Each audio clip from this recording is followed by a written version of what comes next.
Donasi dakwah Yufid.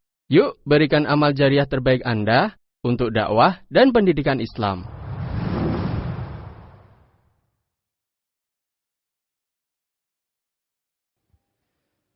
Assalamualaikum warahmatullahi wabarakatuh. Alhamdulillahi hamdan kathiran tayyiban mubarakan fih. Ashhadu an la ilaha illallah wahdahu la sharika lah. Wa ashhadu anna Muhammadan abduhu wa rasuluh.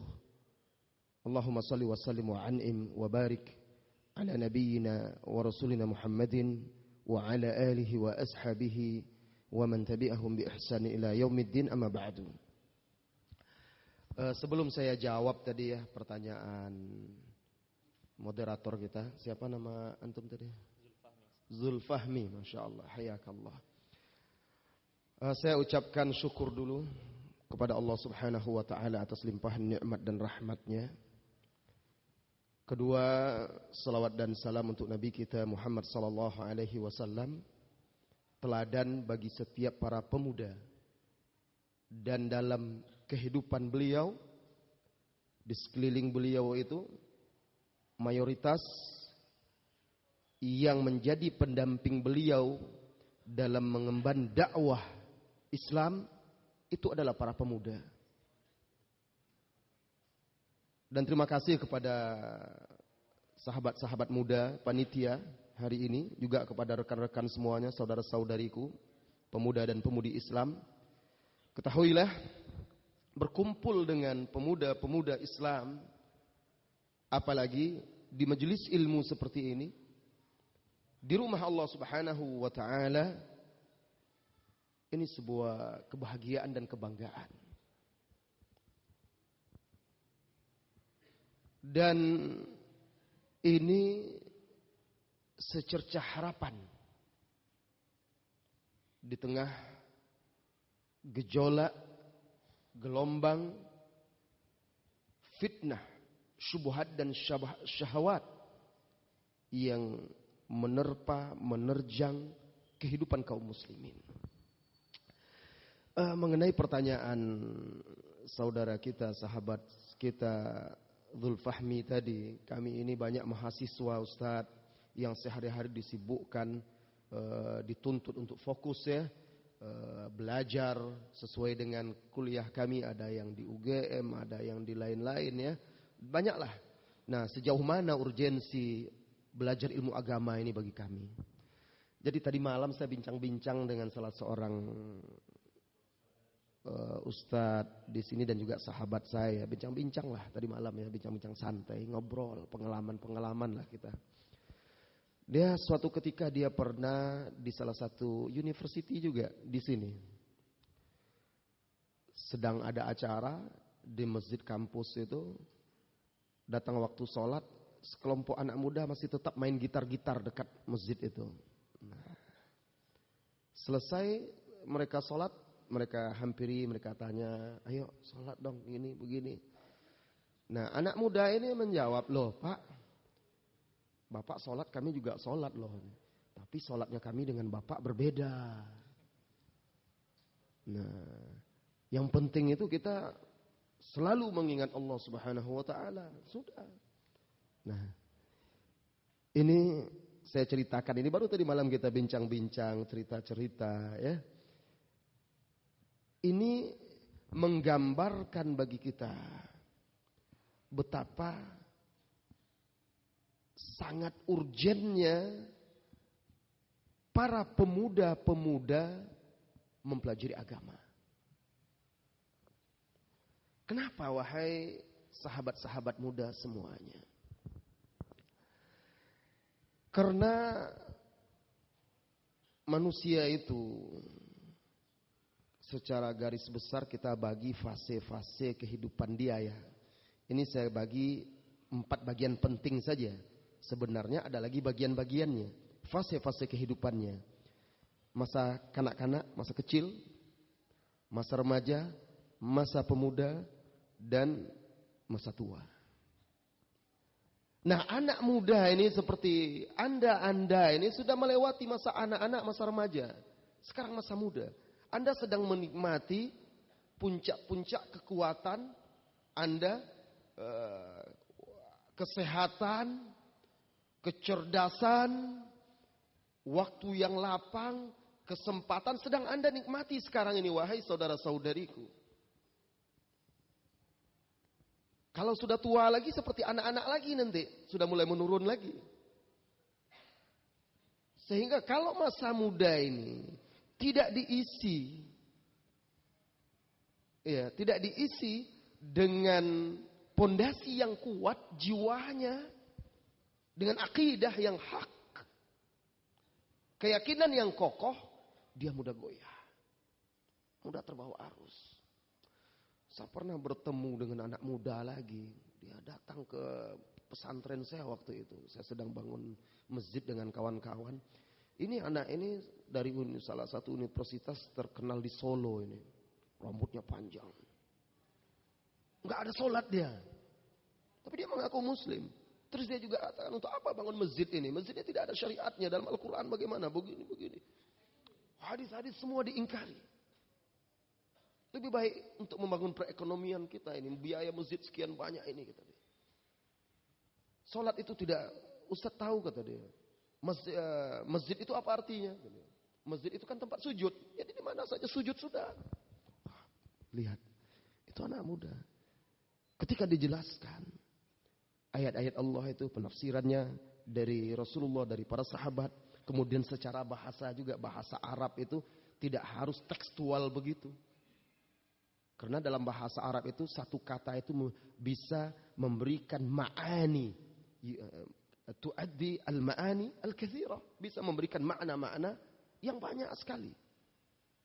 Nah, jadi beberapa kejadian ini menunjukkan betapa pentingnya di masa muda itu. Anak muda ini untuk diisi dengan agama dan akidah yang kokoh, sehingga kecerdasan, kekuatan, kesehatan dia itu berguna. Ini pertama. Karena kalau sudah tua udah susah. Tanyalah kepada bapak-bapak kita itu. Yang sudah tua, alhamdulillah, sadar. Lalu mulai belajar agama. Mau menghafal ayat Al-Quran, dihafal sekali, lupa. Ikut kursus-kursus bahasa Arab, menghafal kosakata, lupa. Nggak ingat-ingat. Pahamnya susah. Karena sudah susah. Jadi ada kisah ini. Berapa menit kalau ini? 10-15 menit hitung ya. Ibnu Hazm rahimahullahu ta'ala, salah seorang ulama besar dari Andalus. Ya.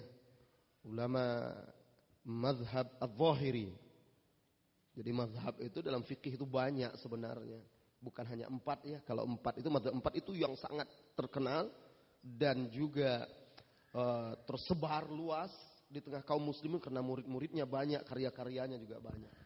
Ibnu Hazm salah seorang ulama besar juga dari Andalus sana. Awal-awal dia itu, awal muda dia, remaja dia dan masa muda dia belajar bahasa saja, belajar bahasa, sastra, bahkan musik, nyanyian. Waktu itu usia dia mungkin 27 atau 33 kalau saya tidak salah ya. Suatu ketika dia masuk masjid langsung duduk. Waktu itu ada penyelenggaraan jenazah, sholat jenazah. Maka salah seorang berkata kepada dia, "Kum, sholat dulu, warka rakatain." Bangun, sholat dulu, jangan langsung duduk. Kaget dia, sholat dia. Nah, besoknya lagi atau kesempatan berikutnya, dia masuk masjid, sholat dia. Dilarang lagi sama orang. Jangan sholat, ini bukan waktunya. Waktu itu sudah asar, karena sebagian ulama ada berpendapat, waktu setelah asar sampai maghrib itu waktu terlarang sholat. Ini ada perbedaan pendapat ulama. Ada sebagian ulama berpendapat dalam mazhab Syafi'i, itu tidak boleh ada solat setelah solat asar sampai menjelang maghrib kecuali zawatul asbab. Solat-solat sunat yang punya sebab atau solat-solat yang ada sebabnya khusus. Kaget dia, jangan solat. Waduh, bingung dia. Akhirnya dia tidak terima. Ini saya tadi disuruh solat, sekarang dilarang lagi. Dia nggak tahu, karena dia memang tidak belajar fikih. Akhirnya dia merasa bersalah. Dalam umur segini, kok dia nggak tahu apa-apa ini. Malu dia. Akhirnya pulang dia. Padahal bapak dia itu pejabat, menteri. Bapak dia itu Umar ibn Hazm, bapaknya. Nah akhirnya dia minta tunjukkan di mana tempat belajar fikih ulama terkenal ketika itu, Ibnu Dahun. Maka datang dia ke situ, dia diajarkan dia kitab Al-Muwatta Al-Imam Ibnu Malik selama 3 tahun dia mempelajari itu. Setelah itu dia mulai berdiskusi, berdialog dengan ulama-ulama dan seterusnya. Lihat, sayang kan, masa muda rupa setelah umur 30-an, dia nggak tahu, akhirnya malu dia, tidak terima. Akhirnya dia belajar lagi. Ya kalau seperti beliau, fasilitas tersedia, bapaknya menteri ini dan segala macam, tidak perlu susah payah lagi. Lah kalau kita nanti umur 30-an sudah nikah, bekerja, ini itu, akhirnya menyesal. Kenapa saya dulu tidak belajar agama ya?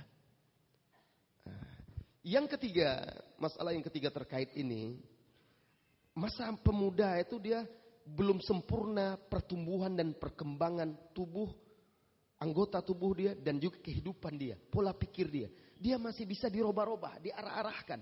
Kalau sudah tua itu susah, saudaraku, untuk merubahnya seperti batang kayu yang sudah tua itu. Coba, susah membengkokkannya. Tapi ranting Anda bisa bentuk. Dipanaskan sedikit, ditambah dengan panas, udah dibentuk, bisa dilihat, bisa dibentuk sesuai dengan keinginan kita. Makanya dahulu para ulama mengatakan, menuntut ilmu di masa muda itu seperti mengukir di atas batu. Kalau sudah tua itu seperti menulis di atas, mengukir di atas air. Apapun yang kita buat, yang kita tulis akan ditenggelamkan oleh gelombang. Tapi di batu, terukir. Sampai sepanjang masa. Oh ini peninggalan dulu ini. Asar-asar peninggalan si fulan. Seperti itu kuatnya ilmu yang dituntut di masa muda. Nah kesempatan. Kemudian wahai saudaraku, terakhir sebelum pindah ke yang lainnya. Anda fokus menuntut ilmu dunia tidak menghalangi untuk menuntut ilmu agama. Sama sekali tidak menghalangi. Dan ingat, dunia ini sementara. Pada akhirnya Anda akan mati. Setelah mati yang ditanya itu juga ilmu agama. Marabbuk, wa madinuk, wa manabiyuk. Itu kan ilmu agama yang tidak Anda dapati dalam pelajaran-pelajaran di bidang-bidang kuliah kalian. Anda butuh tambahan untuk memperkuat itu. Dan ilmu dunia apabila tidak disertai dengan akidah yang kuat, maka dia akan membawa Anda semakin jauh dari Allah Subhanahu wa taala. Nah, apalagi tidak ada akidah, filsafat-filsafat yang dipelajari itu dari orang-orang non-muslim dan segala macam, itu akan menggoyahkan pola pikir, kehidupan, jalan hidup Anda yang seharusnya berjalan di bawah naungan ridho Allah Subhanahu wa taala. Ini urgensi pentingnya kita menuntut ilmu di masa muda ini. Sama sekali jangan dibenturkan.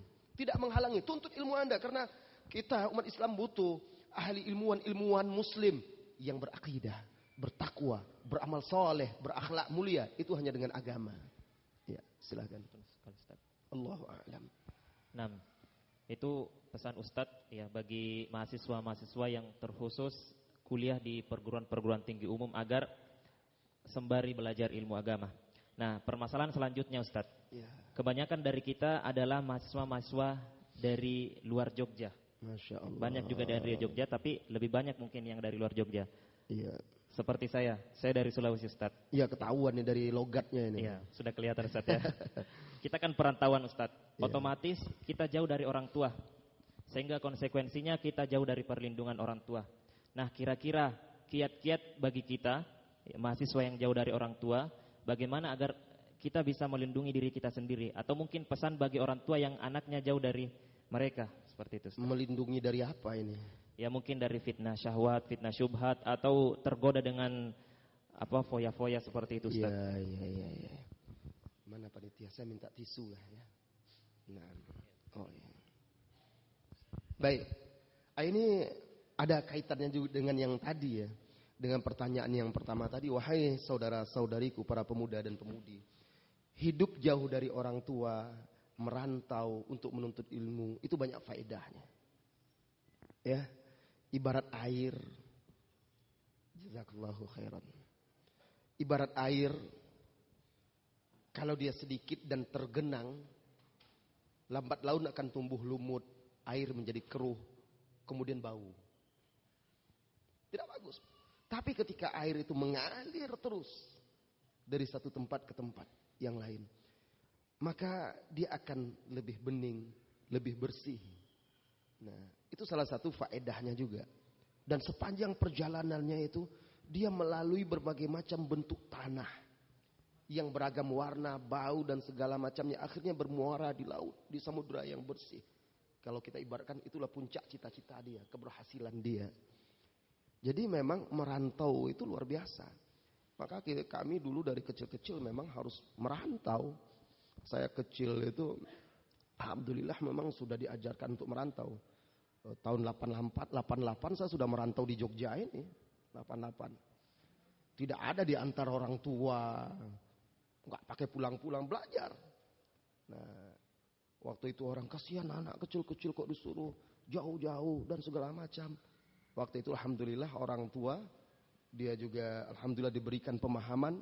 Dia katakan insya Allah Allah yang akan menjaganya. Kita doakan dia. Terus beri nasihat. Nah ini salah satunya. Jadi anak-anak, pemuda-pemuda yang merantau itu. Bagaimana mereka bisa menjaga diri dia. Dari fitnah-fitnah seperti yang dikatakan oleh Akhuna Zulfahmi tadi. Dari fitnah, syubhat, syahwat, kehidupan anak-anak muda sekarang ya. Yang serba bebas, foya-foya, buang-buang waktu. Yang jauh dari agama. Nah bagaimana supaya bisa membentengi dirinya. Sehingga dia betul-betul menjalankan amanah orang tuanya ini. Belajar. Saudaraku. Manusia ini lemah. Syaitan sudah berjanji untuk menyesatkan manusia. Qala fa bi'izzatika la'ughwiyannahum ajma'in. Iblis berkata kepada Allah Subhanahu wa taala di dalam surah Al-A'raf itu, demi kemuliaanmu wahai Rabb, aku pasti akan sesatkan mereka semuanya. Nah, itu sudah janjinya, apalagi anak-anak muda kan, hidup jauh dari orang tua, tidak ada yang memantau dan mengawasi. Maka di sini kembali kepada pentingnya belajar agama tadi. Belajar agama itulah yang menumbuhkan muraqabah. Sekalipun orang tua kita tidak memantau kita, tidak bisa mengawasi kita, tapi muraqabah tadi, muraqabah, catat itu. Membuat kita selalu merasakan dan menghadirkan bahwa Allah itu mengawasi, melihat, mendengar, mengetahui. Segala apa yang kita katakan, kita perbuat, kita lakukan. Tidak ada yang bisa kita sembunyikan dari Allah Subhanahu wa ta'ala. Bahwa Allah menugaskan malaikatnya mengiringi kita. Ada di kanan dan di kiri. Ma yalfidhu min qawlin illa ladaihi raqibun atid. Kata Allah di dalam surat Qaf. Tidak terucap, terlafaz satu kata pun. Melainkan ada malaikat raqib atid. Mengawasi dan mencatat. Semua itu dipertanggungjawabkan. Ketika seseorang belajar agama, itu akan tumbuh pada diri dia, tertanam sehingga ada muraqabah. Karena muraqabah ini lebih penting daripada pengawasan manusia. Muraqabah inilah yang membuat akhirnya seseorang itu ketika harus berhenti di rambu-rambunya, dia harus berhenti walaupun tidak ada polisi dan segala macam. Kenapa? Karena untuk keselamatan dia dan keselamatan orang lain. Dia akan jaga rambu-rambu itu. Itu di dunia, itu terhadap makhluk. Bisa kita seperti itu. Nah, kita takut dengan adanya CCTV yang mengawasi. Lantas kenapa kita tidak takut dengan pengawasan Allah Subhanahu wa ta'ala? Nah, ini pentingnya. Yang pertama yang akan mengawasi, yang akan menjaga kita, membentengi kita itu adalah agama itu. Kemudian yang kedua, wahai saudaraku, biar Anda bisa terjaga, terlindungi, dan tetap bisa istiqamah, wahai saudara-saudari kaum muslimin dan muslimat, setelah menuntut ilmu agama tadi. Kemudian yang kedua, pergaulan. Teman-teman, bertemanlah dengan orang-orang yang soleh, yang taat. Orang yang soleh itu keren. Keren itu. Anak-anak muda yang rajin ke masjid itu keren. Yang aktif di dakwah dan sungguh-sungguh belajar menggapai cita-cita dia dan dia niatkan agar dia bisa berkontribusi terhadap agama ini. Itu keren. Di sekeliling Rasulullah Sallallahu Alaihi Wasallam itu para pemuda, wahai saudaraku. Coba sebut siapa namanya. Abu Bakar, umurnya 37 waktu itu. 37 itu masih hitungannya muda karena puncak kepemudaan 30-an sampai 40 batasnya. Nah, ya. Jadi di atas 40 itu ngaku-ngaku muda aja lagi itu. Merasa muda. 40 ke atas itu ya, 45 ke atas itu sok-sok muda itu dah. Merasa muda aja ya. Jadi itu puncaknya. Umar radhiyallahu anhu Umur berapa ketika dia masuk Islam dan bersama Rasulullah sallallahu alaihi wasallam, ketika mendampingi Rasulullah sallallahu alaihi wasallam? 23-an, 27-an, 27 umurnya. Utsman 33. Ali lebih kecil lagi waktu itu. Masih remaja. Begitu seterusnya. Usamah yang ditunjuk jadi panglima, dikirim oleh Rasulullah sallallahu alaihi wasallam untuk memerangi orang-orang kufar Romawi ketika itu di akhir hayat Rasulullah sallallahu alaihi wasallam. Dalam pasukannya itu ada Umar radhiyallahu anhu menjadi bawahannya. Siapa dia? Usama. Umur berapa dia? 18 tahun. Masih pemuda tanggung. Kalau usia kita 18 tahun itu belum bisa diharapkan apa-apa itu. Masih main game. Seolah berperang itu sudah pangkatnya tinggi, rupanya main game saja. Masih ya keluyuran ke sana kemari. Apa namanya? Hura-hura, cari cewek. Itu aja pikirannya. Kenapa? Karena pergaulan salah satunya. Saya punya pengalaman juga seperti ini. Saya punya adik dulu. Adik itu ketika dia juara dulu waktu dia SMA ya. Ranking 1 dia terus. Tapi terpengaruh kawan-kawan. Lingkungan rumah kami tidak jauh dari terminal kan. Dari pasar dan terminal. Akhirnya terpengaruh kawan-kawannya. Putus sekolah. Terpengaruh mulai oleh obat-obat. Seperhatikan, nasihati, berubah lagi. Nasihati, berubah lagi. Tidak ada cara lain, harus dibawa hijrah. Carikan lingkungan baru, teman baru, suasana baru, sahabat baru. Bawa. Alhamdulillah terjadi perubahan. Setelah beberapa tahun pulang kampung, akhirnya memutuskan untuk pulang kampung. Ketemu kawan-kawan lama lagi, mulai terbawa lagi. Bawa lagi, akhirnya tidak boleh lagi dia. Kalau pulang hanya sekedar pulang kampung, saya tidak boleh lagi di kampung tinggal. Alhamdulillah, sudah berkeluarga, sudah punya anak, sudah jalan, hidupnya berjalan seperti biasa dan tidak lagi terpengaruh yang tidak baik seperti itu. Kawan. Karena dalam bahasa Arab kan sahabat itu sohib. Dan bahasa kita kan juga gitu. Ini sohib saya ini. Sohib. Nah ada istilah dalam bahasa Arab. As-sohibus sahib. Sohib itu sahib. Sahib itu menyeret, membawa. Begitu teman itu. Kalau Nabi kita Muhammad SAW memberikan perumpamaan. Teman yang baik dengan yang buruk itu seperti apa? Seperti penjual minyak wangi, parfum, dan pandai besi. Penjual minyak wangi, Anda tidak punya uang, duduk saja dengan dia, Anda sudah tercium bau wanginya. Kadang-kadang dicobakan ke Anda. Coba nih, bagus ini, bagus. Cium. Nah, sesuatu yang baik lah. Seperti itu. Tidak pun Anda bisa seperti dia, harus menghafal Al-Quran, harus rajin di majelis ilmu. Setidaknya sekali seminggu Anda dibawanya ke majelis ilmu, diingatkannya, di SMS, di WA-nya. Ayo dong, kita jamaah ke masjid. Ayo dong, begini, begitu. Ini teman yang baik. Teman yang buruk seperti pandai besi. Anda duduk, pandai besi yang membuat parang, senjata tajam itu dibakar sampai membara, lalu dipukul-pukul dan segala macam. Basah keringat Anda. Keluar bau yang tidak sedap. Bau besi terpanggang, bau keringat orangnya lagi. Kadang-kadang dia mandi juga mungkin sekali sehari. Bau semuanya, kumuh. Dan bisa jadi juga bara-bara itu berterbangan mengenai Anda. Terluka, letup. Kena bara tersebut. Ya, itu akibatnya. Jadi, pilih teman yang soleh. Dan ingat, teman yang baik itu dia berteman bukan hanya di dunia. Di akhirat kelak di sorga, ketika dilihatnya tidak ada lagi teman-temannya yang sama sholat sama dia di masjid, maka dia mengadu kepada Rabbnya, ya Rabb, ikhwanuna yuskanu yusalluna ma'ana. Saudara-saudara kami yang dulu sholat bersama kami tidak ada. Lalu Allah izinkan mereka memberikan syafaat kepada saudara-saudara mereka yang ternyata dimasukkan ke dalam neraka karena dosa-dosa dan kesalahannya yang barangkali belum diampuni oleh Allah Subhanahu wa taala. Lihat, adapun orang-orang yang berteman hanya hura-hura, foya-foya, hawa nafsu, dunia, bukan karena Allah, bukan di jalan Allah, bukan untuk Allah pertemanannya. Al-akhillau yauma'idzin ba'duhum li ba'din adu, kata Allah. Maka orang yang saling mencintai bukan karena Allah di dunia itu, di akhirat kelak saling memusuhi satu dengan yang lainnya. Saling menyalahkan. Si fulan yang menyesatkan kami dulu ya Allah. Nah, dia yang menyesatkan kami. Kami hanya ikut-ikut dan begitu seterusnya. Jadi jaga pertemanan.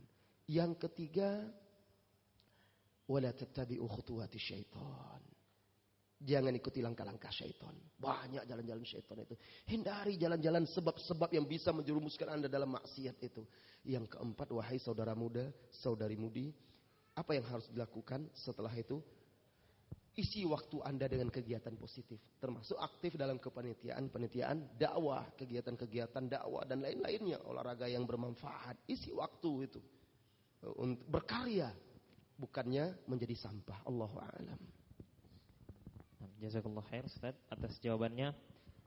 Selanjutnya masih berkaitan dengan pemuda Ustaz. Saya sering kali mendengar ya, cita-cita mungkin dari sebagian pemuda. Bagaimana caranya agar masa muda kita itu kita hidup foya-foya, tua kita kaya raya, tapi mati masuk surga. Kira-kira apakah bisa diraih Ustaz? Itu hayalan belaka itu. Gimana mau foya-foya masa muda? Duit aja nggak ada kok. Mau foya-foya ngutang sana sini. Kemudian bagaimana kalau foya-foya di masa muda? Bagaimana mau kaya di masa tua? Itu nggak ada. Malah yang ada itu, yang terjadi dengan istilah itu foya-foya di masa muda, tua susah payah, sudah mati tidak tahu entah kemana. Itu yang seharusnya. Yang seperti itu semboyannya orang seperti itu. Tapi coba lihat hadis yang diriwayatkan oleh Al-Imam Al-Bukhari dan Imam Muslim, hadis muttafaqun alaihi. Sab'atun yudhilluhumullahu yaumal qiyamati tahta dhillihi yauma la dhilla illa dhilluh. Ada 7 golongan manusia. Kelak di hari kiamat ketika tidak ada naungan kecuali naungan Allah, dia akan dinaungi di bawah arsy Allah. Para ulama menjelaskan naungan yang di sini maksudnya dhillul arsy. Naungan arsy Allah. Ketika itu matahari di yaumil mahsyar itu didekatkan kepada kepala manusia. Qadra mil atau milain. 1 atau 2 mil. Sekarang saja kita katanya pemanasan global masih isu-isu sih, masih pro dan kontra. Kita merasakan panas yang mengerikan kadang. Apalagi kalau Pekanbaru itu, kalau antum tahu panasnya kalau musim tidak hujan itu bisa 34 nanti 35. Wah. Panas, gersang. Itu saja kita sudah tidak tahan. Apalagi di hari kiamat matahari didekatkan dengan kepala manusia. Ketika manusia ketakutan, kehausan, tidak ada makan dan tidak minum. Semuanya berdiri, bertelanjang kaki. Tanpa sehelai benang pun. Semuanya ketakutan. Neraka didekatkan, ditampakkan, dibawa, diseret oleh malaikat. Ketika itu ada sekelompok orang, 7 kelompok orang. Di dalam hadis tersebut dinaungi oleh Allah Subhanahu wa ta'ala. Mendapat kemuliaan. 1 dari 7 golongan itu, perhatikan anak muda. Syabun nasya'a fi ta'atillah. Pemuda yang tumbuh dalam ketaatan kepada Allah. Itu yang masuk sorga. Bukan yang foya-foya di masa mudanya. Anda foya-foya di masa muda, Anda yakin bahwa di masa tua itu Anda akan menjadi baik, bisa bertaubat? Hah? Bisa jadi mati sebelum sampai masa tua, Anda belum sempat bertaubat. Bisa jadi sudah tua, hati sudah berkarat, semakin jauh dari Allah Subhanahu wa ta'ala. Na'udzubillah. Karena hati manusia itu awalnya adalah putih, bersih. Coba perhatikan ini ya. Kita kurangi dulu air ini. Kita ibaratkan ini hati manusia. Putih, bersih. Seperti cawan ini. Dia menampung apa saja yang dituangkan di hati tersebut. Bukankah Nabi kita yang mulia sallallahu alaihi wasallam menegaskan, kullu mauludin yuladu 'alal fitrah.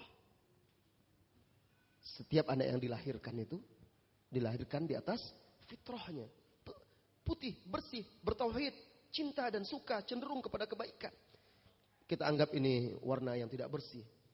Ketika salah seorang dari kita melakukan dosa, maka ternoda, hilang kebeningannya. Kalau dia tambah lagi, Makin lama, semakin keruh. Apalagi dalam hadis itu disebutkan, idza aznaba al-'abdu nuqitat bi qalbihi nuqtatan sauda. Apabila seorang hamba melakukan dosa, terbentuk noktah hitam di hatinya. Kalau dia bertaubat, maka seolah-olah kita tuangi lagi air yang bersih. Dia banyakkan amal soleh dan segala macam. Kembali lagi menjadi bening. Belum juga lagi diperbanyak lagi taubat itu. Istighfar, mohon ampun, amal soleh. Lambat laun air yang bersih itu akan meluber dan membuang yang kotor. Tinggallah yang bersih. Tapi kalau ditambah dosa terus. Akhirnya dia semakin keruh. Menghitam. Sudah tua kok. Tidak juga bertaubat. Datang seorang suami istri kepada saya. Ini bukan anak muda. Sudah beruban kok. Rambutnya beruban, kumisnya beruban. Sang istri juga sudah keriput. Bapak ini juga udah keriput. Ngadulah. Ustaz, kami ini tolong ruqyah suami saya ini. Ya Ustaz, saya mau diruqyah. Kenapa? Ya suami saya ini sholatnya malas. Udah tua begini masih suka nongkrong. Tidak peduli dengan anaknya dan segala macam. Oh, ini bukan diruqyah ini. Ini harus taubat cepat ini. Nah. Sudah tua. Dia katakan, iya Ustaz. Dia ngaku, saya tahu perbuatan saya ini salah Ustaz. Saya ingin berubah. Sekarang anak saya benci sama saya. Menegur saya saja nggak mau dia. Melihat saya aja nggak mau dia. Karena melihat kelakuan dia itu. Dia sadar. Tapi ingin berubah itu susah. Membawa hati itu, memaksakan hati itu kepada yang baik itu sudah susah. Berat. Langkah itu sudah berat. Nangis dia, gimana caranya nih Ustaz? Sekarang saya tahu ini salah ini. Saya ingin di masa tua saya ini saya bisa lebih banyak sama keluarga. Perhatikan saudaraku. Ketika seorang di masa mudanya terbiasa dengan suatu kebiasaan. Dan tidak dia robah. Seperti itulah ketika dia tua nanti. Waktu saya kuliah di Jakarta sebelum ke Madinah. Saya sempat kuliah di Jakarta tahun 94 sampai 97. 3 tahun di Libya. 97 baru ke Madinah. Dekat tempat kami kos itu ada nenek-nenek latah. Asal kaget, terkejut, yang keluar dari mulutnya itu kata-kata yang kita malu mendengarnya. Maaf, menyebut alat kelamin laki-laki aja. Oh, itu. Akhirnya dimainkan sama orang-orang. Karena sengaja dikagetkan. Oh, itu yang disebutnya. Sudah itu dia astagfirullah. Diulangnya lagi. Nah ceritanya orang kampung itu cerita. Ini nenek ini masa mudanya dulu tidak baik. Nah, masa mudanya dulu tidak baik. Akhirnya di masa tua. Seperti itu na'udzubillah. Apa perasaan keluarganya. Kadang anak-anak muda yang nakal itu. Pas nenek ini lewat depan masjid, orang sedang sholat jemaah dikagetin. Wah, udah ribut heboh. Nah, sengaja anak-anak muda yang nakal-nakal itu kan, tuh ketawa mereka. Hati-hati. Semboyan slogan-slogan seperti ini, slogan-slogan yang ingin menyesatkan, menjauhkan dan menghancurkan anak muda kita. Yang diharapkan oleh agama dan bangsa ini. Sehingga mereka tidak punya tujuan hidup lagi. Sudah hanyut dalam dunia. Apa yang diharapkan lagi oleh bangsa ini? Apa yang diharapkan oleh agama ini? Kalau anak mudanya foya-foya, mabuk-mabuk, ngobat, free sex, semuanya. Nggak ada lagi yang bisa diharapkan. Rusak semuanya. Mentalnya bobrok. Akhlaknya jatuh. Sudah. Tidak ada lagi yang bisa diharapkan ketika itu mudah bagi bangsa lain, umat lain untuk menghancurkan kita. Karena pemuda lah yang akan memikul. Pemuda itu harapan masa depan dan juga orang tua esok hari. Yang akan melanjutkan estafet kehidupan generasi sekarang. Nah, antum-antum itu nanti yang punya anak, menjadi pemimpin, menjadi ulama, menjadi ilmuwan dan segala macam. Itu tidak akan diraih dengan foya-foya itu. Allahu a'lam bishawab. Ya, jazakallah khairan Ustaz atas jawabannya. Kemudian Ustaz, selanjutnya kita akan mendengarkan bersama pesan-pesan dari Ustadz terkait tentang kepemudaan Ustadz. Sampai Ya, sampai 10:30 mungkin Ustadz. 10:30 setelah itu tanya jawab atau Ya, pertanyaan.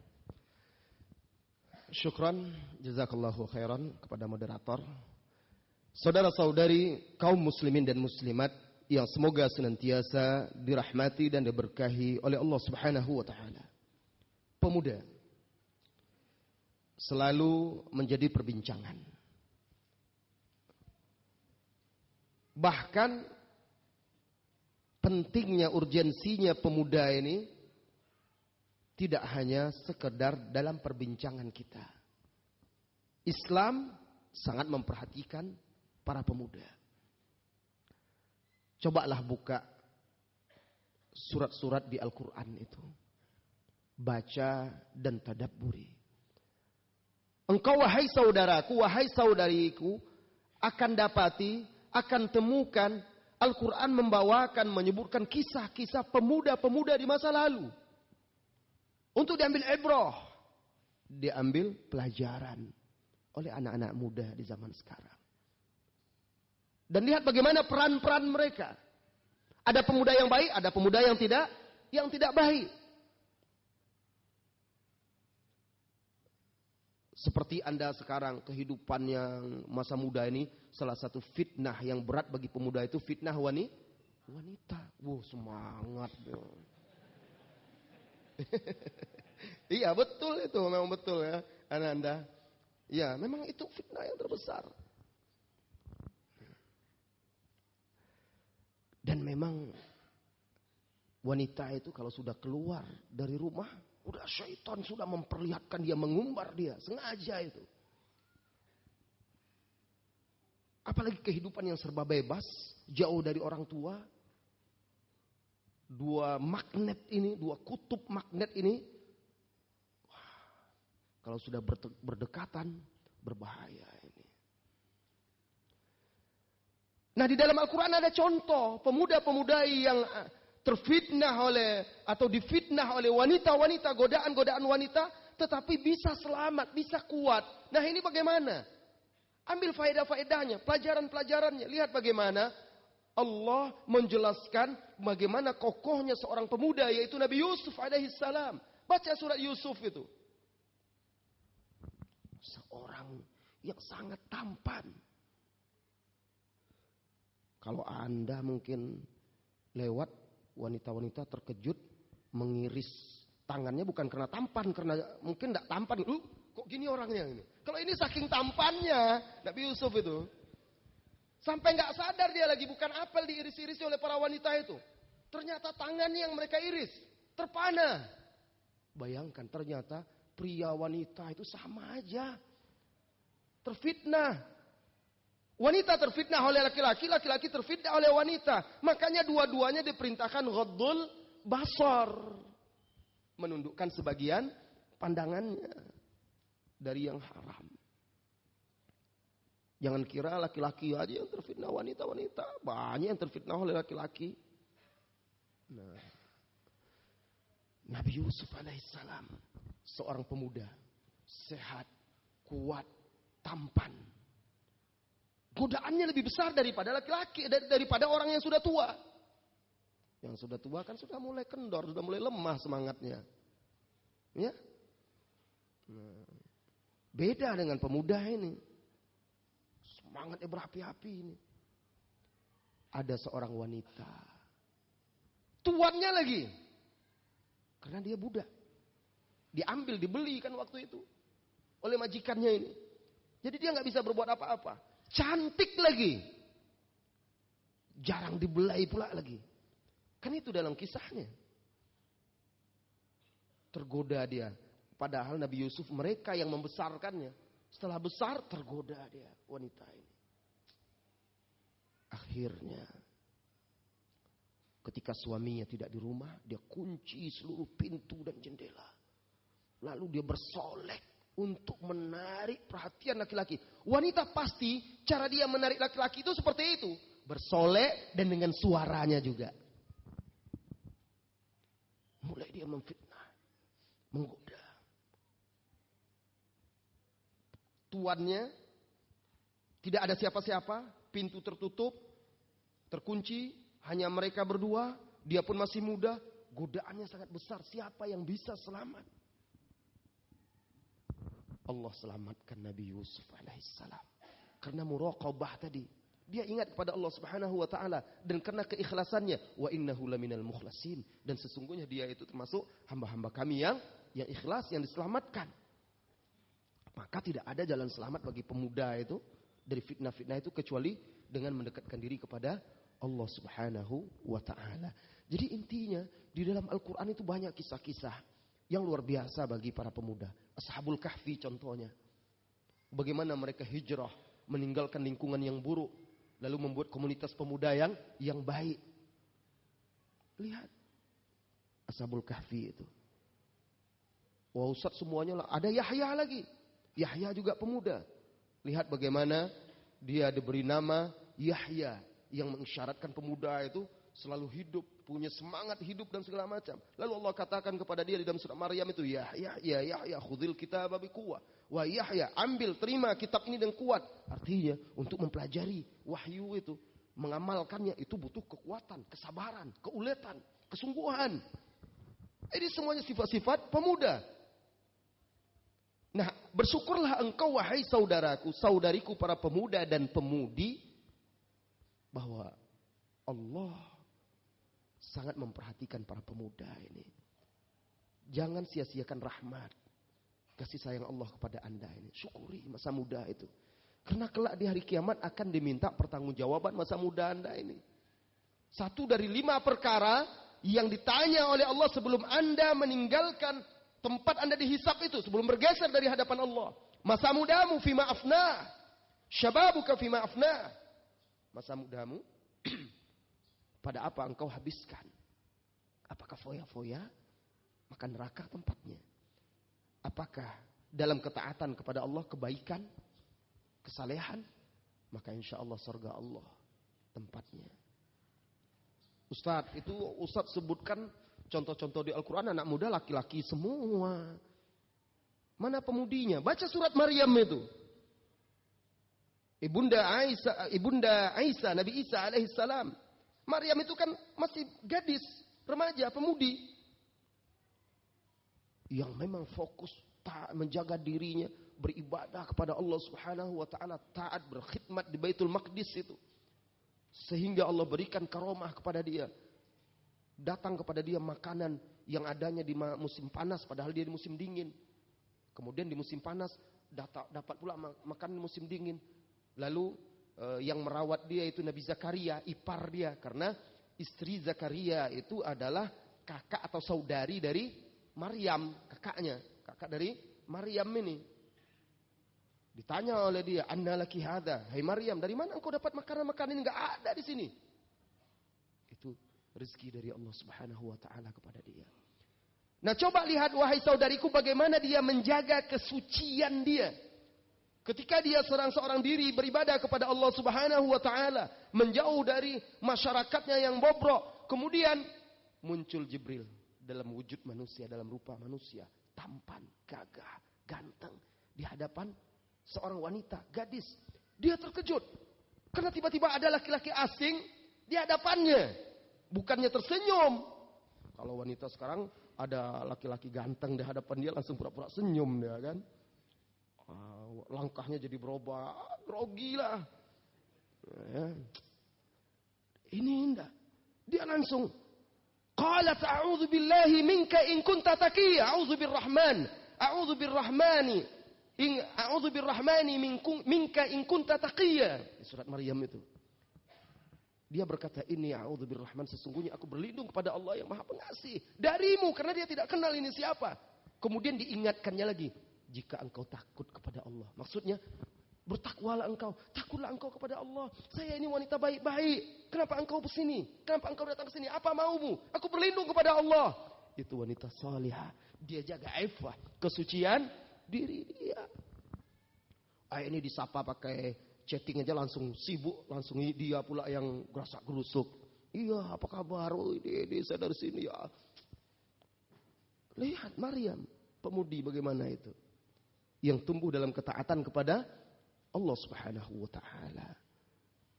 Lalu barulah Jibril menjelaskan. Lihat penjelasannya. Dikatakannya aku ini adalah Rasul, utusan dari Rabbmu. Menyampaikan kabar gembira bahwa engkau akan mendapatkan anak. Terkejut dia. Bagaimana mungkin saya mendapatkan anak? Walam yamsasni bashar. Walam aku baghiyya. Saya tidak pernah disentuh oleh seorang pria pun. Lihat akhwat. Kesucian Maryam itu. Bukan murahan. Makanya kaget, bagaimana mungkin saya punya anak? Saya belum pernah disentuh oleh seorang pria pun. Walam aku baghiyya. Saya ini bukan wanita jalang, bukan wanita lacur, bukan wanita murahan. Baghi. Dia sebutkan siapa jati diri dia sebenarnya. Harusnya seperti ini seorang wanita terhadap godaan-godaan syahwat pria. Menjaga kesucian diri dia. Nah, ini contoh. Jadi lengkap kan Al-Quran ini. Ini pemuda-pemuda, contoh-contoh kisah-kisah para pemuda-pemudi yang disebutkan oleh Allah Subhanahu wa taala di dalam Al-Quran yang menunjukkan perhatian Islam kepada para pemuda. Begitu juga di dalam hadis.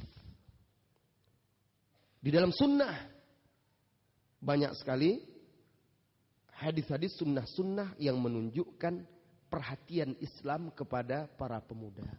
Contohnya tadi hadis yang sudah disebutkan oleh bapak kita tadi yang dapat hadiah. Syabun nasya'a fi ta'atillah. Kemudian juga di dalam hadis lain sebagai contoh ya bagaimana perhatian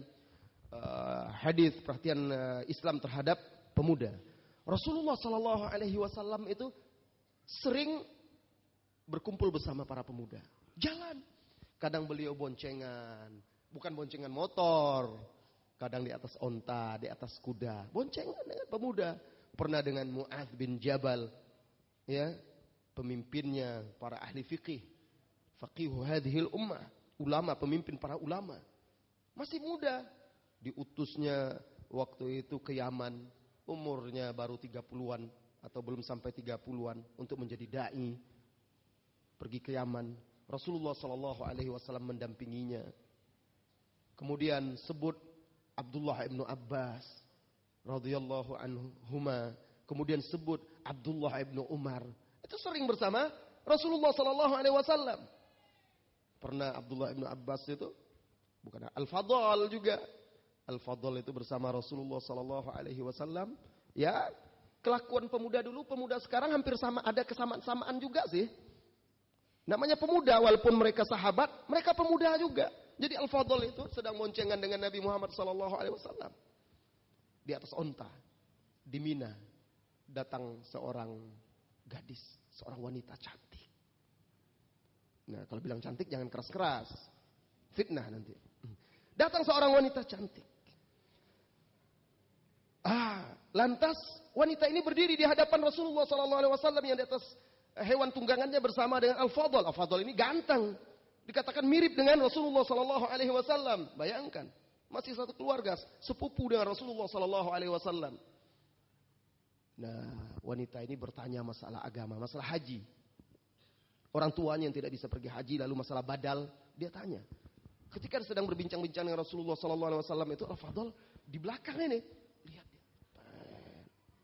Dia julurkan lehernya, melihat pemuda itu. Pemudi itu pun melihat dia, menatap, saling tatap-tatapan. Ya namanya manusia kok. Kan bukan malaikat kan? Nah, tapi beda para sahabat dahulu.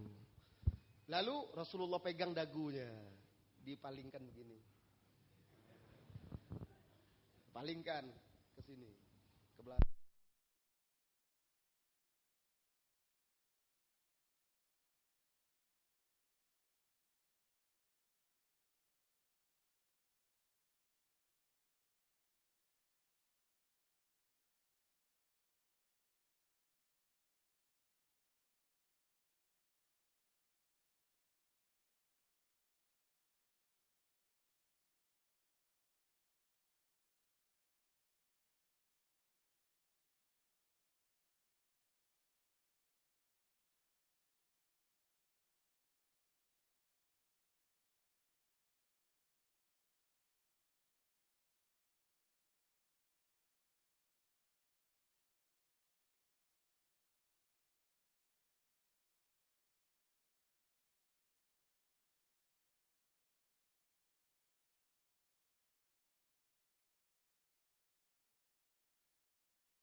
muda tengah malam bersama dengan anak muda. Di tengah malam Rasulullah bangun untuk tahajud. Kemudian Rasulullah berwudu, anak muda ini yang membantu. Lihat, anak muda itu di zaman itu mereka berkhidmat kepada Islam. Berkhidmat kepada guru mereka. Kemudian Rasulullah sallallahu alaihi wasallam berkata kepada dia, "Ya Rabi'ah, sal." Wahai Rabi'ah, silakan minta apa yang engkau inginkan. Sal ma syi'ta, minta apa yang engkau inginkan. Apa kata anak muda ini? Kesempatan ini. Antum kalau dijamin permintaan antum dikabulkan, mau minta apa? Terbayang ya, kalau kita ya terbayang. Saya masih ngontrak. Nanti pekerjaan belum jelas. Kuliah ini. Saya kalau dikabulkan saya mau minta ini, itu apa dan segala macam. Sebutlah keinginan harapan kita di dunia. Tapi cita-cita Rabi'ah ini jauh membumbung tinggi ke langit sana. Dia berkata, "Ya Rasulullah, uridu murafaqataka fil jannah." Aku ingin menemanimu di surga. Aku ingin mendampingimu di surga ya Rasulullah sallallahu alaihi wasallam. Maka Rasulullah sallallahu alaihi wasallam berkata kepada dia ketika itu, "Idzan a'inni 'alaika bi kathratis sujud." Bantu aku untuk mendoakanmu dengan memperbanyak sujud. Kalau memang itu keinginanmu wahai Rabi'ah, saya doakan, tapi kamu harus banyak beribadah. Karena walaupun masuk surga kan derajat itu tergantung dari amal soleh kita. Dan Rasulullah SAW juga kelak di hari kiamat memberi syafaat untuk meninggikan derajat orang-orang yang beriman di dalam surga. Lihat anak muda ini. Anak muda itu harus punya cita-cita dan keinginan itu. Yang mulia, yang tinggi. Dan cita-cita yang tertinggi itu adalah akhirat. Abu Hurairah, anak muda. Ribuan hadis dihafalnya. Anak muda sekarang, kalau diadakan kuis nyanyian, suruh menyambung nyanyi, bisa. Sebutkan nama penyanyinya, hafal. Walaupun tahun-tahun lama, banyak dia hafal kan. Sebutkan hadis ini, ayat tentang ini, siapa perawinya, siapa nama sahabatnya. Wah, bingung kan. Nah, jadi Abu Hurairah ketika itu kan dia termasuk Ahlus Suffah. Ahlus Suffah itu saudaraku, sahabat-sahabat yang miskin di Madinah, yang tidak punya apa-apa. Nah mereka ini tinggal di masjid. Di masjid lah mereka tinggal. Tidur di sana, belajar di sana, beribadah. Ada yang beri makan, kalau tidak ada ya menahan lapar. Seperti itu.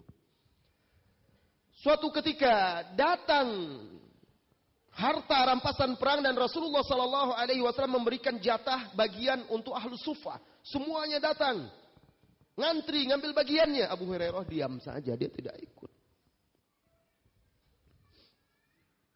Rasulullah Sallallahu Alaihi Wasallam bertanya kepada Abu Hurairah, "Ya Abu Hurairah, silakan. Kenapa engkau tidak mengambilnya?" Apa kata sahabat Abu Hurairah radhiyallahu anhu? "Ya Rasulullah, aku ingin engkau mengajarkanku apa yang Allah ajarkan kepadamu." Lihat, dia tidak ingin dunia. Dunia ini bisa dicari nanti. Tapi kalau ilmu, Rasulullah wafat, terputusnya wahyu, bagaimana? Musibah.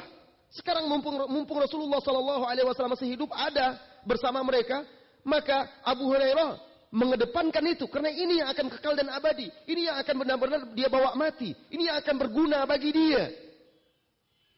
Dan akhirnya kan Abu Hurairah setelah itu pun makmur hidupnya.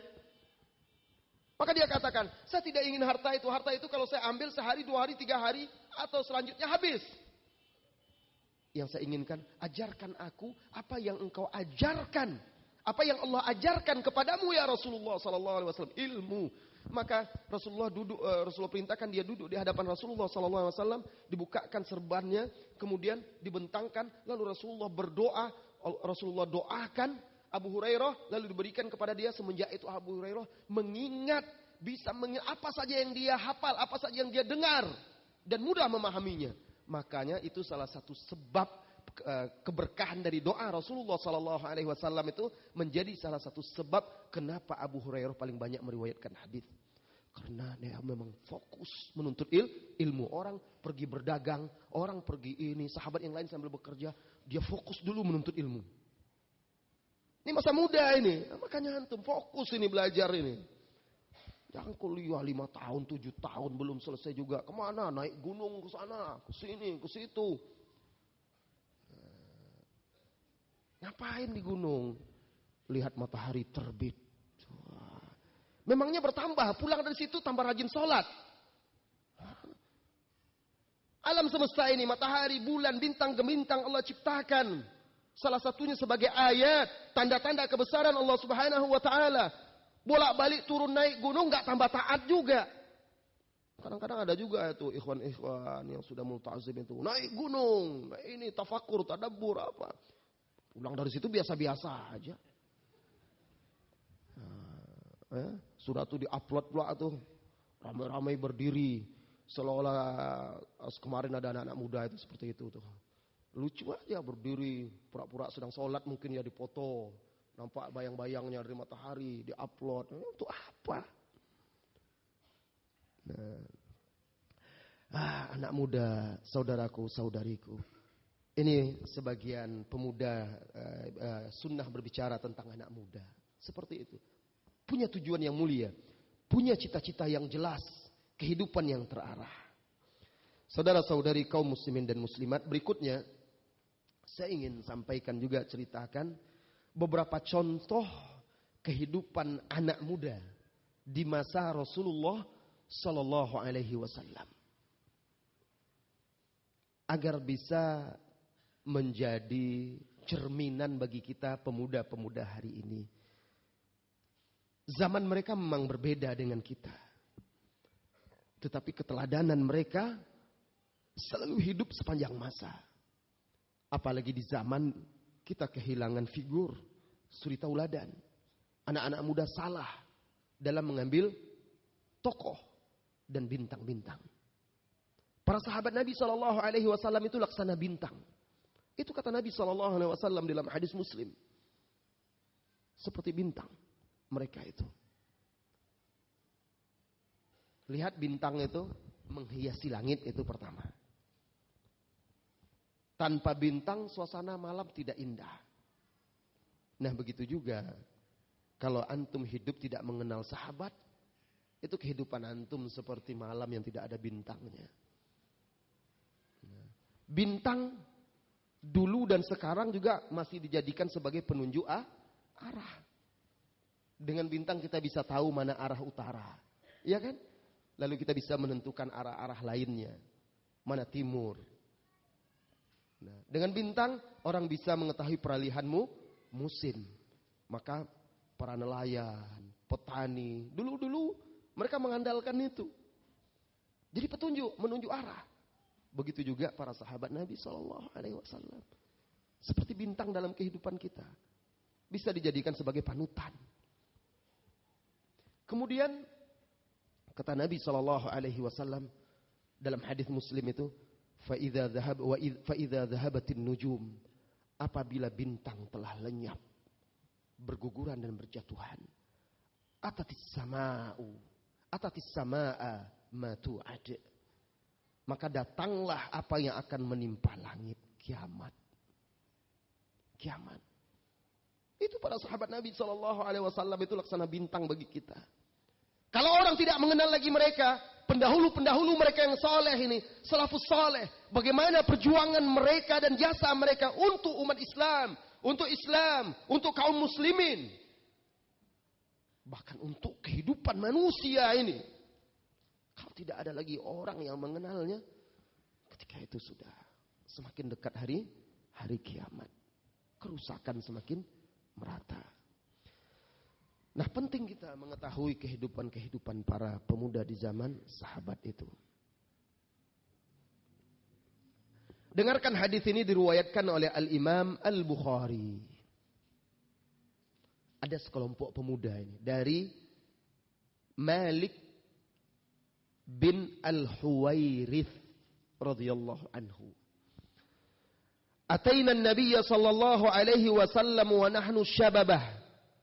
Wa nahnu syababatun mutaqaribun. Fa aqamna indahu 20 lailah. Kami sekelompok pemuda mutaqaribun yang berdekatan umurnya. Satu-satu letting lah, beda-beda tipis di antara mereka. Sekelompok datang ke Madinah menemui Nabi sallallahu alaihi wasallam. Mereka dari tempat yang lain, yang jauh, bukan dari Madinah. Datang ke sana sengaja untuk apa? Belajar dari Nabi sallallahu alaihi wasallam, merantau. Kan itu kata kalian tadi. Merantau, belajar. Fa aqamna indahu 20 lailah. Lalu kami bermukim di Madinah untuk belajar bersama Nabi sallallahu alaihi wasallam selama 20 hari. Karena kamu butuh bekal 20 hari, nanti pulang lagi ke kampungnya. Dan begitu mereka bolak-balik dulu. Nyantri kan kalau bahasa sekarang kan. Kalau sekarang kalau segitu itu pesantren kilat kalau istilah sekarang ya. Jadi 20 hari mereka di sana. Fadhanna anna ishtaqna ahlana. Perhatikan ini, subhanallah. Lalu Nabi, kata Malik bin Huwairits ini, Nabi mengira atau melihat kami sudah rindu kepada keluarga kami. Nah, ungkapan Malik bin Huwairits ini menunjukkan bahwa Nabi sallallahu alaihi wasallam memperhatikan mereka. Ini sekelompok pemuda ini, syababa mutaqaribun, datang dari jauh. Di Madinah kan, di Madinah banyak sahabat-sahabat yang lain, kaum muslimin kan banyak. Rupanya Rasulullah sallallahu alaihi wasallam perhatikan ini murid-muridnya nih, anak muda ini yang merantau ini. Maka kata Malik bin Huwairits, setelah 20 hari Rasulullah melihat kami sudah rindu kepada keluarga kami. Wa sa'alana amman tarakna fi ahlina fa akhbarnahu. Lalu beliau menanyakan kepada kami tentang keluarga kami yang kami tinggalkan dan kepada siapa kami titipkan keluarga-keluarga kami. Lalu kami ceritakan, wa kana raqiqan rahima. Dengarkan wahai para dai, dengarkan wahai para guru, dengarkan wahai para pendidik, dengarkan wahai orang-orang yang ingin memperbaiki para pemuda. Apa kata Malik bin Huwairits? Wa kana raqiqan. Raqiq apa? Lembut. Dan beliau itu Rasulullah sallallahu alaihi wasallam seorang yang lembut, rahiman, seorang yang penyayang. Subhanallah. Jadi dia dengan anak muda itu seperti itu, perhatian dia. Pemuda itu kan suka curhat, suka perhatian. Kalau nggak diperhatikan ya seperti tadi. Tapi kalau hati-hati kalau akhwat, gayanya curhat-curhat bukan untuk mencurahkan perhatian, tapi curi perhatian, curhat. Nah, ini bahaya ini. Ustaz, WA nanti. Assalamualaikum Ustaz, izin boleh curhat Ustaz. Wah, curhat, mengadu kepada Allah, berkeluh kesah kepada Allah. Ambil wudu'mu, bangun tengah malam, mengadu kepada Dia, mohon kepadanya, merintihlah, teteskan air mata. Ya Allah, perbaiki diri saya banyak masalah ini. Masalah itu dari dosa, wahai saudara-saudariku. Karena dosa Anda itulah munculnya masalah-masalah. Taubat kepada Allah Subhanahu wa taala, minta hidayah. Nah, ini curhat ke sana, curhat ke sini, lama-lama tercuri hati itu, sudah bahaya itu. Baik. Lihat Rasulullah sallallahu alaihi wasallam itu seorang pendidik yang lembut dan penuh dengan kasih sayang. Melihat orang ini setelah dia dengar cerita keluarga kami begini, tapi pemuda ini kan semangat menuntut ilmu sudah 20 hari, maka Rasulullah sallallahu alaihi wasallam nasihati, pulang dululah. Apa kata Nabi sallallahu alaihi wasallam? Irji'u ila ahlikum wa muruhum wa sallu kama ra'aitumuni usalli. Pulang kalian ke keluarga kalian. Wa muruhum. Apa muruhum di sini? Perintahkan mereka. Maksudnya ajarkan mereka ilmu yang sudah kalian dapat itu. Kalian pulang, apa yang kalian ajarkan nanti ke keluarga kalian?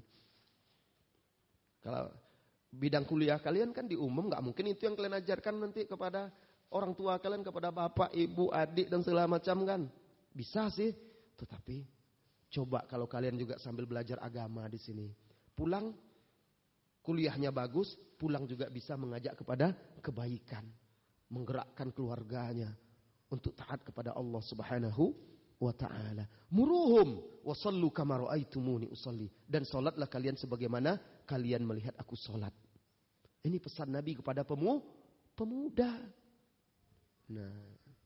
Kemudian wa idza hadaratis shalah falyu'adzin lakum ahadukum thumma liya'ummakum akbarukum. Apabila telah datang waktu salat, hendaklah salah seorang dari kalian mengumandangkan azan, lalu hendaklah yang menjadi imam di antara kalian adalah yang paling tua dari kalian. Ustaz, bukankah ada dalam hadis yang menjadi imam itu yang paling aqra, paling banyak dan paling bagus bacaannya? Ya, kan mereka sama-sama selevel. Artinya mereka sama-sama belajar, sama-sama menuntut ilmu, hafalannya sama, bacaannya sama. Maka kalau sudah sama semua, itu yang paling tua lagi didahulukan. Ini contoh anak muda dahulu. Ternyata mereka anak muda itu di zaman Rasulullah Sallallahu Alaihi Wasallam giat menuntut ilmu, mengisi masa mudanya dengan belajar. Nah, kalau tidak menyesal setelah tua, banyak orang-orang tua menyesal. Kenapa saya dulu tidak ada kesempatan? Kalau dulu zaman-zaman kami muda, walaupun sekarang masih muda juga, maksudnya lebih semudah-mudah kayak antum-antum ini, belajar belum semudah seperti sekarang belajar agama. Cari ustaz-ustaz masih susah. Iya. Kajian-kajian anak muda tidak sebanyak seperti sekarang. Sekarang tablik akbar, kajian akbar, ini akbar, apa segala macam. Banyak di mana-mana. Alhamdulillah. Dulu televisi dakwah seperti sekarang belum ada. Dulu radio-radio dakwah seperti sekarang belum ada, susah. Sekarang diberi nikmat oleh Allah Subhanahu wa taala. Gunakan kesempatan Anda wahai saudara-saudariku untuk giat belajar dan menuntut ilmu seperti meneladani para sahabat ini. Baik. Kisah yang lain ini diriwayatkan oleh Imam Ahmad ini. Di dalam musnadnya dari Anas bin Malik radhiyallahu anhu. Kata Anas, kana syababun minal ansar. Perhatikan, kana syababun minal ansar, syabab, pemuda, 70 rajulan yuqalu lahumul qurra. Dulu ada 70 orang pemuda-pemuda Ansar. Mereka ini disebut qurra, para penghafal Al-Quran. Karena disibukkan dengan Al-Quran kehidupan mereka. Mempelajari dan menghafal. Qal, kata Anas, kanu yakununa fil masjid. Mereka itu menetap di masjid. Anak muda dahulu sering di masjid. Ali sering di masjid. Abu Hurairah tidur di masjid. Sering di masjid. Abdullah bin Abbas radhiyallahu anhuma begitu juga. Ya. Fa'idha amsaku intahau nahiyatan minal Madinah fayatadarasuna wa yusallun. Apabila mereka selesai kegiatan di masjid itu, mereka cari salah satu pojokan di kota Madinah. Nah, mojok. Kalau anak sekarang kan nongkrong lah cari pojokan. Kalau sekarang kan perginya ke kafe-kafe kan. Mereka cari salah satu sudut kota Madinah. Fa yatadarasuna, lalu mereka belajar bersama-sama. Oh, rupanya belajar mereka mojoknya. Wa yusallun, dan salat. Subhanallah, ini para hamalatul Quran. Pengemban Al-Quran, pemikul Al-Quran. Yahsabuhum ahluhum annahum fil masjid. Keluarganya mengira mereka di masjid.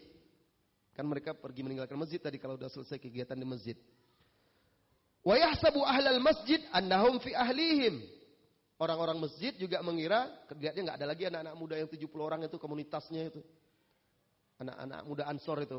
Oh, mungkin mereka sudah pulang. Padahal mereka masih melanjutkan pelajaran, ngumpul sesama mereka anak-anak muda ini, melanjutkan pembelajaran dan sholat beribadah kepada Allah Subhanahu wa taala. Hatta idza kanu fi wajhi subh, malam itu bayangkan. Sehingga apabila subuh datang, jadi mereka malam itu sibuk dengan Al-Qur'an, belajar, fayatadarasun, belajar sesama mereka bersama, kemudian sholat malam. Datang subuh, ista'zabu minal ma' wa tahtabu minal khutab faja'u bihi. Maka menjelang subuh mereka mulai berwudu, mengambil air, lalu pakai obor, mereka datang ke masjid. Mulai datang lagi ke masjid mereka. Faja'u bihi. Lalu mereka pun datang. Datang, lalu mereka sandarkan air dan segala macamnya itu, perbekalan itu di ila hujrati Rasulullah sallallahu alaihi wasallam, di dekat kamar Rasulullah sallallahu alaihi wasallam. Lalu mereka ini, karena mereka ini pemuda-pemuda pilihan, ada 2 suku Arab minta dikirimkan guru. Datang kepada Nabi sallallahu alaihi wasallam minta, kami butuh guru-guru agama. Maka dipilihlah 70 orang sahabat tadi oleh Rasulullah sallallahu alaihi wasallam. Apa kata Anas? Faba'athahumun Nabiyyu sallallahu alaihi wasallam jami'an. Lalu Rasulullah sallallahu alaihi wasallam mengutus mereka semuanya sebagai dai, sebagai guru-guru agama, mengajarkan Al-Qur'an, ilmunya kepada 2 kabilah Arab, Riklin wa Zakwan, yang meminta mereka dikirim oleh Rasulullah sallallahu alaihi wasallam. Lihat, karena Rasulullah percaya kepada mereka, anak muda ini. Fausibu, ternyata mereka dikhianati oleh 2 suku Arab itu dan mereka dibunuh dalam peristiwa perang Bi'ru Ma'unah. Terdengar kabar mereka ini dibunuh, semuanya sampai berita itu kepada Rasulullah sallallahu alaihi wasallam. Sedih Rasulullah sallallahu alaihi wasallam, berduka sampai akhirnya Rasulullah sallallahu alaihi wasallam berdoa melaknat pembunuh mereka selama 15 hari. Doa kunut nazilah. Apa kata Anas bin Malik? Fada'an Nabi sallallahu alaihi wasallam ala qatalatihim 15 yauman fi salatil ghadah. Jadi Rasulullah sallallahu alaihi wasallam kunut nazilah di salat zuhur, salat subuh. Rasulullah sallallahu alaihi wasallam kunut selama 15 hari mendoakan orang yang telah, supaya Allah menghukum orang yang telah membunuh mereka. Lihat anak muda dulu. Mati mereka bukan mati karena di jalanan tawuran. Bukan karena ngebut-ngebutan. Di jalanan balap-balapan membahayakan orang lain dan segala macam. Bukan. Tapi ternyata mereka gugur untuk membela agama, menyebarkan Islam, mengajarkan. Antum kalau dikirim sanggup gak seperti mereka? Apa yang diajarkan? Baca Al-Quran aja belum jelas, belum betul. Hafalan sedikit saja. Pemahaman agama masih dangkal, bagaimana mau dikirim? Untuk apa? Untuk memperbaiki. Masih banyak masyarakat kita di daerah-daerah itu yang butuh. Apalagi dengan Anda memiliki keahlian skill dalam ilmu dunia, Anda padukan itu dengan dakwah kepada yang hak ini, pemahaman agama, Anda bisa memberikan manfaat di dunia kepada masyarakat. Mereka pun semakin bisa dekat melalui dunia Anda itu. Anda bisa menjalin komunikasi dengan mereka, berinteraksi, kemudian Anda masukkan pengajaran-pengajaran agama. Yang kuliah di pertanian, pulang kampung membantu pertanian di kampungnya, para petani-petani. Ya sekarang orang kalau udah sarjana nggak ada yang mau pulang kampung ya. Nah, susahnya itu pula, karena di kampung berapalah duitnya. Itulah dunia itu kan. Sehingga jarang orang yang mau mengabdi untuk di kampungnya. Ya walaupun Anda tidak mengabdi di kampung Anda, dimanapun Anda berada, mengabdilah untuk Allah Subhanahu wa Ta'ala. Saudara-saudari kaum muslimin dan muslimat yang semoga senantiasa dirahmati dan diberkahi oleh Allah Subhanahu wa Ta'ala. Baik, itu sedikit contoh. Nah, masih ada beberapa menit sebelum kita akhiri, ada beberapa pesan mungkin dari saya ya. Untuk antum-antum semuanya anak-anak muda. Pemuda itu apabila dengan Islam, maka dia seutuhnya adalah kebaikan, anugerah. Tetapi apabila tanpa Islam, pemuda itu hanya sampah, menjadi beban bagi orang tuanya, bagi masyarakatnya, yang akhirnya orang malah mungkin berharap, oh mudah-mudahan cepatlah perginya dia, oh janganlah dia ada di sini. Orang tidak berharap kehadiran dia. Tapi jadilah Anda itu kunci-kunci kebaikan, wahai anak muda, dimanapun Anda berada. Dan itu hanya dengan Islam. Maka pesan saya yang pertama, wajib bagi para pemuda dan pemudi mengenali agamanya. Kenali agamamu. Kemudian terapkan, aplikasikan, implementasikan Agama yang sudah Anda kenali, Anda pelajari itu dalam perilaku Anda sehari-hari, dalam tindak tanduk Anda. Nampak bagaimana Anda bermuamalah dengan manusia, dengan yang tua, dengan yang setara, dengan yang lebih muda. Bagaimana Anda bergaul dengan lain jenis. Bagaimana Anda bermuamalah, berinteraksi dengan pemimpin di masyarakat dan segala macamnya. Amalkan Islam itu dalam kehidupan Anda. Wahai para pemuda. Dan tidak usah peduli dengan upaya-upaya, kata-kata orang-orang yang iri, dengki, mencemooh, mengolok-olok Anda. Kenapa?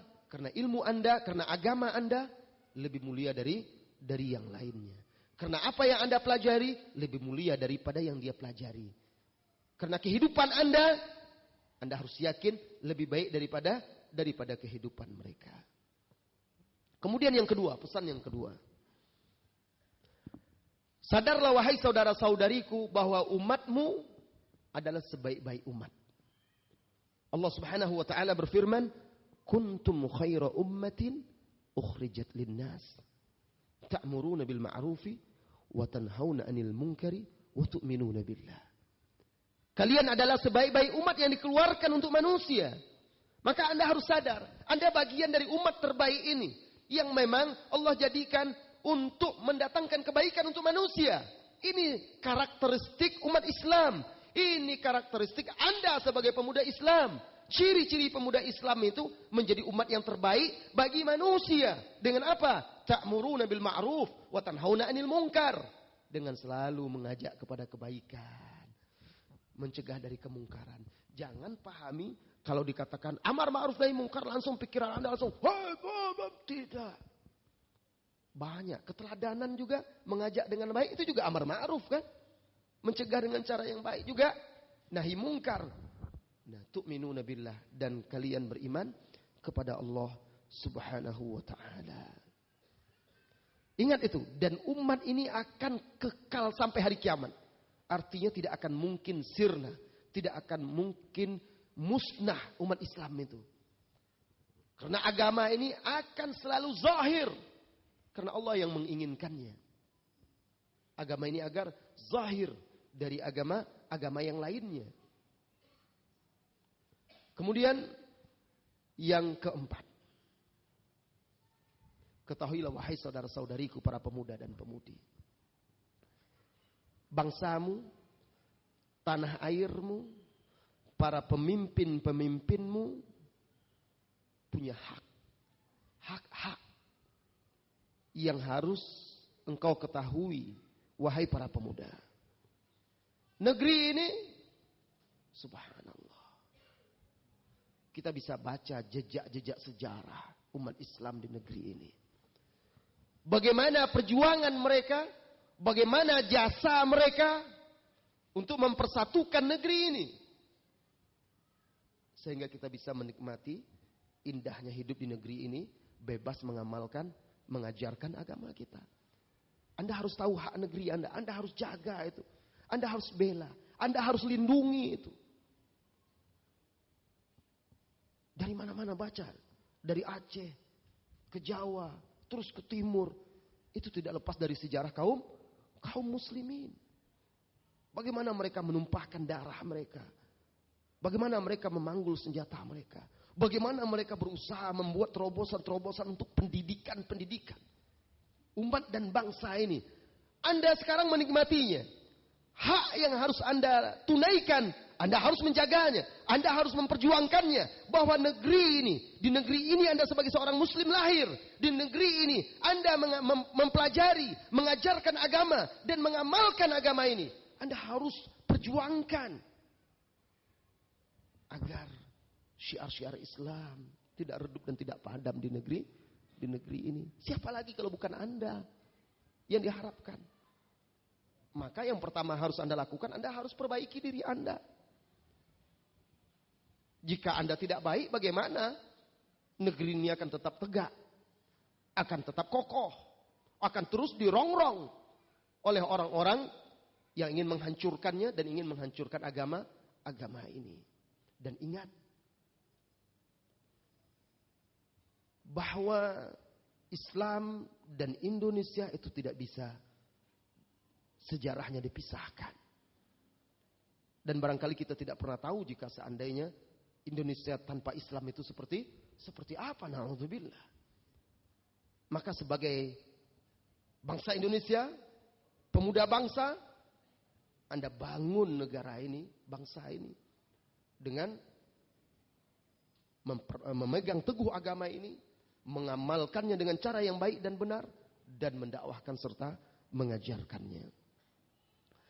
Maka jangan rusak negeri ini, baik dengan kehidupan kerusakan dalam kehidupan moral, ataupun juga dengan merusak, terbawa-bawa arus suasana, dimanfaatkan oleh kekuatan-kekuatan, kelompok-kelompok. Jangan mau dimanfaatkan. Anda seorang pemuda harus punya prinsip hidup ini. Harus kokoh dan kuat. Harus tahu tujuan Anda. Jangan mudah dimanfaatkan. Jelas tujuan Anda untuk Allah. Jika Anda membangun bangsa ini juga dalam rangka untuk mentaati Allah Subhanahu wa ta'ala. Kemudian nasihat yang berikutnya, wahai saudara-saudari kaum muslimin dan muslimat. Pemuda-pemudi wajib senantiasa memiliki hubungan dengan Allah Subhanahu wa ta'ala. Harus selalu terpaut dengan Allah Subhanahu wa ta'ala. Dengan cara apa agar dia selalu berhubungan dengan Allah Subhanahu wa ta'ala, terpaut dan terikat dengan Allah Subhanahu wa ta'ala? Dengan cara apa? Menunaikan salat, menjaganya, al-muhafadhah ala as-salawat al-khams. Allah Subhanahu wa ta'ala berfirman, hafidhu ala salawati wa salatil wusta wa qumu lillahi khanitin, di surah Al-Baqarah. Jagalah benar-benar oleh kalian itu salat, khususnya salat asar, dan berdirilah tegak untuk beribadah kepada Allah dengan khusyuk. Ini perintah kita agar menjaga salat kita. Allah juga berfirman, wa'mur ahlaka bis salati wastabir 'alaiha. Perintahkan keluargamu untuk salat dan bersabarlah di atasnya. Pemuda generasi apabila sudah lalai terhadap salat, maka dia akan masuk dalam perangkap syahwat. Coba lihat dan dengarkan firman Allah Subhanahu wa ta'ala ini. Buka hatimu wahai para pemuda, wahai para pemudi. Fakhalafa, setelah Allah Subhanahu wa ta'ala menceritakan para nabi-nabi. Nabi-nabi Nuh, Ibrahim, Musa, Isa, Hud, dan semuanya diceritakan para nabi-nabi dalam firman Allah Subhanahu wa ta'ala tersebut. Lalu setelah disebutkan nabi-nabi itu, Allah katakan, fakhalafa min ba'dihim khalfun adaa'us salata wattaba'us syahawat. Maka datanglah setelah mereka generasi yang menggantikan mereka, yang menyia-nyiakan salat lalu mengikuti syahwat. Fasawfa yalqawna ghayya, maka mereka akan mendapatkan kesengsaraan, kesesatan. Kenapa? Jadi lihat rentetan ayat ini, meninggalkan salat, mengikuti syahwat, sengsara. Sudah sesat dan sengsara pasti. Maka pemuda harus menjaga salat itu. Kapan Anda berada, dimanapun terdengar kumandang azan, datangi salat di tempat yang Anda bisa datangi. Yang laki-laki tunaikan dengan berjamaah. Yang wanita boleh jamaah, afdolnya di rumah. Boleh berjamaah di masjid, afdolnya di rumah. Nah. Kemudian juga dengan memperbanyak zikir dan doa. Itu juga cara Anda wahai saudara pemuda dan pemudi untuk menjaga hubungan Anda dengan Allah Subhanahu wa ta'ala. Kita ini manusia ini aneh. Kita berusaha terus menjaga hubungan dengan orang-orang yang kita harapkan, yang kita impikan, yang kita dambakan. Atau ada yang sesuatu yang kita harapkan dari dialah. Misalnya orang tua. Coba lihat. Kalau sudah lama Anda tidak komunikasi dengan orang tua Anda gimana di kampung? Sudah tidak SMS, sudah lama, tidak WA, tidak telepon. Pasti orang tua kadang menegur kan? Loh, kenapa Anda nggak telepon-telepon? Nah, ada apa di sana? Terjadi apa? Dan biasanya ada sesuatu perubahan pada anak ini nih. Bisa jadi dia ada kesalahan, bisa jadi jatuh nilainya, bisa jadi kuliahnya ada masalah, bisa ini, bisa itu, dan segala macam lah. Itu kalau sudah jauh itu, sudah jarang komunikasi dengan orang tua. Teman-teman kita sapa, apa kabar? Yang parahnya lagi nih anak-anak muda dan mudi ini kadang tengah malam pun komunikasi dengan impian-impiannya. Wow, bangun dong, udah malam, udah sholat tahajud. Loh, bangunkan sholat tahajud anak gadis orang. Baca Quran ya, jangan lupa. Ini kan gaya pacarannya anak-anak muda yang sudah mulai ngaji-ngaji nih. Nah ini kan tipu daya syaitan ini. Trik-trik syaitan ini. Dikemasnya maksiat itu dengan bumbu-bumbu Islam.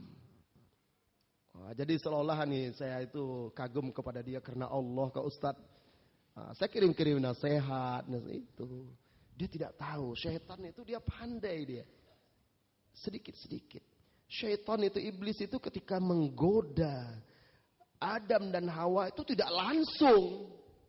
Dia bertahap, dia bujuk, dia rayu. Dan ingat apa kata iblis itu? Allah itu, Tuhanmu itu melarang kamu itu sebenarnya supaya begini, agar kamu jangan, kalau kamu makan itu nanti kamu kekal di sorga. Pokoknya pandai dia. Saya ini tulus menasihati kamu. Itu kata, fa inilakum minan nasihin. Aku ini tulus menasihati kalian berdua. Iblis ngaku tulus, ngaku ikhlas. La ilaha illallah. Pelan-pelan. Akhirnya dilanggarlah larangan Allah itu. Karena sudah melanggar larangan Allah itu, fabadat lahuma sau'atuhuma. Tersingkap aurat keduanya. Dengar itu wahai para pemuda dan pemudi. Awalnya seperti itu. SMS nasihat. Lambat laun tersingkap tabir itu. Syaitan sudah bermain di sana. Ya, hati-hati. Anda kok jalin komunikasi, mengingatkan dia. Bagaimana Anda sudah mengingat Allah belum? Kapan waktu Anda mengingat Allah? Kapan berzikir? Kapan berdoa? Karena Anda manusia ini, kalau dia jarang mengingat Allah, pasti dia akan mengingat makhluknya. Kalau dia banyak mengingat Allah, berkurang dia mengingat makhluknya. Semakin dia jauh, jarang mengingat Allah, semakin banyak dia mengingat makhluknya. Nah ini bahayanya. Hati itu kalau kosong dari Allah, diisi oleh syaitan dan syahwat, nafsu. Banyak berzikir.